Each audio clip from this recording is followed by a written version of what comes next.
Hi everyone, this is Heather Lottinen from the Flourish Academy. This is episode 416. Today we're talking about Photoshop. Has it ever driven you crazy? Yes, I'm sure that it has, but listen, you're gonna wanna watch this video before you update so it doesn't drive you even more insane if that's possible. Okay, Adobe released an update. Here's the thing. Okay, let me back up. Number one, I recommend that you always keep your software up to date. If you are on the Creative Cloud plan, there is no reason not to, unless you have a really old computer and it worries you, but you should always keep these apps up to date. So what I like to do is go on Adobe's website and read what the updates are. So Adobe released this, and this is, to them, a big update. When I read the changes, I thought, okay, there's some minor changes. There's a few that are kind of critical to my workflow, but this didn't seem like a big update to me. But last October, they released 19, I think it was version 19 they called it, now it's version 20. So whenever they make a big dot update like that, instead of 19.4.3.2.1, when they go to a new number, such as 20, it's usually a big update.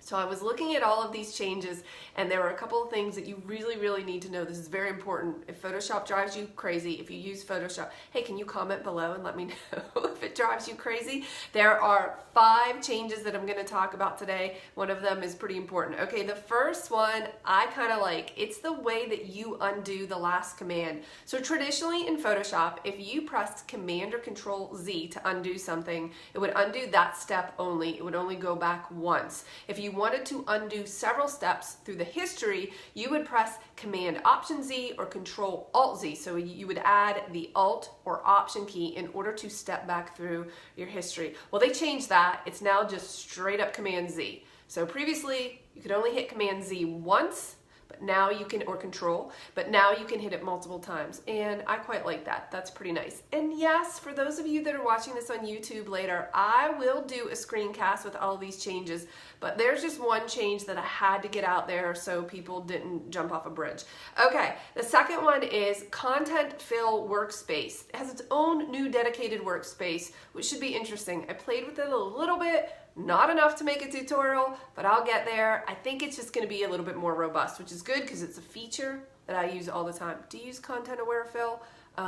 You should. It's really very powerful. Okay, the other is Live Blend Previews. So blend modes are the modes in your layers palette and various other places in Photoshop that dictate how pixels on one layer interact with the pixels below them. Those are called blend modes. And Adobe changed that. Now those are live blend modes, which means you can preview them before you apply them. That's kind of handy. Also, they added something called the frame tool.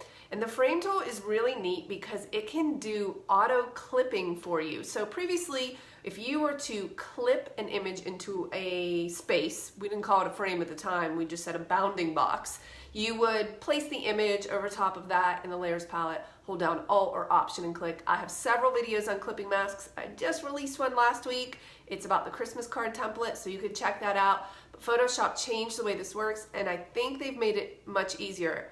I say I think because I haven't used it enough to say for sure, but it's called the frame tool. And you just make the frame and it automatically clips the image, which I find quite useful. But the big, to me, huge, mind-blowing change that I have completely mixed feelings about is the way that the free transform tool works. I use the free transform tool almost every time I'm in Photoshop. And if you have watched any of my screencasts on replacing heads or people or pets in photos where we create a composite, I am always using the free transform tool in those videos. It's Command or Control T on the keyboard, and it gives you a bounding box with handles. And typically what you would do is place your cursor in one corner, and in order to constrain the ratio, the image proportions, you would hold down Shift, you would click and drag in order to scale the image, but not change the proportions, because if you let go of Shift, it could squish it funny, you know, this way or that way, and it would do all kinds of crazy things. So you would always hold down Shift. If you watch any of my Photoshop tutorials with the free transform tool, you have seen this. Do you use this tool? Could you comment? Let me know. Does everybody use the free transform tool as much as I do? Okay, so again, In order to constrain the proportions, you would hold down Shift and click and drag. So Photoshop changed the behavior and you no longer have to hold down Shift. Okay, which on one hand is like, awesome, I don't have to hold down that modifier key. That's gonna save my life. Or maybe some time. But anyway, you would just Command or Control T to access the free transform tool, place your cursor in a corner, you would click and drag to resize it. Now you don't have to hold down Shift, it will automatically constrain the proportions. Okay, again, on one hand, I find that really nice. But on the other hand, I find this very interesting because now if you hold down Shift and you pull on that bounding box, it will not constrain the proportions, which means it will do the exact opposite of what you are accustomed to. Hear me clearly. If you did not know about this update and you're using version 20 of Photoshop, CC released October 2018, and you use a free transform tool and you're always holding down Shift and you hold down Shift, it's going to do the exact opposite of what you want it to do. This has people all over the interwebs a little bit crazy, and I don't blame them. Because again, if you didn't know that, you would think, what's wrong with the tool? People like resetting their machines, reinstalling all of this, rebooting because they think something is wrong. Nope, it's the exact opposite. Okay, this is a kind of a big deal for someone like me as an instructor because I have tons of Photoshop videos where I say, in order to constrain the proportions, make sure you hold down Shift, which if somebody watches one of those past videos in the future, which by the way, a lot of those videos are still relevant, it's going to do the exact opposite of what they think. It's either going to make them angry at Photoshop or angry at me. Either way, I don't like it. So now in my videos, I'm probably gonna have to have some sort of disclaimer as I'm teaching it that says, hey, if you're in a later version of Photoshop, make sure you hold down Shift to constrain the proportions. But if you're in a newer version, you don't have to hold down Shift.